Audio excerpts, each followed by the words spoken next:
Salut et bienvenue dans cette nouvelle vidéo où je vais tester le Samsung Galaxy A3 version 2007. Je vais tester sa qualité d'image en conditions extrêmes, c'est-à-dire en basse luminosité, en petite lumière, en faible lumière.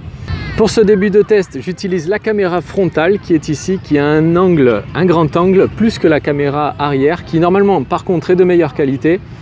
Donc on va voir la différence tout de suite. Là, pour ce test, je me trouve devant le palais royal de Phnom Penh au Cambodge. Allez, c'est parti, on passe avec la caméra qui est de l'autre côté. Voilà, ça y est, on est passé à la caméra arrière du téléphone. Je précise que je nettoie l'objectif toujours avant de faire la vidéo. C'est un petit détail, mais ça c'est très important. On peut vraiment enlever beaucoup de qualité si on ne le fait pas ça. Et donc là, à vous de juger la qualité de cet objectif. Il faut savoir que l'objectif arrière a une mise au point, on peut faire une mise au point, alors que l'objectif de la caméra frontale est une mise au point fixe. Donc on ne peut pas se louper sur la mise au point. Là, normalement, il y a une détection des visages. J'utilise l'application de Samsung et pas une application tierce pour faire ces tests. Maintenant, on va passer dans des conditions de luminosité un peu plus difficiles et en passer surtout en pleine nuit. Allez, c'est parti!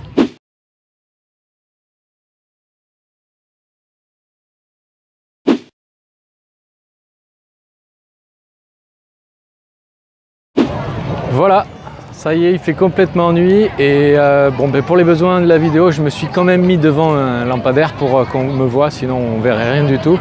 Donc j'ai changé de place. Là, je filme avec la caméra frontale et on va passer avec la caméra arrière tout de suite. Voilà, on termine ce test avec le capteur arrière de l'appareil photo, du smartphone, pardon, qui est censé être le meilleur.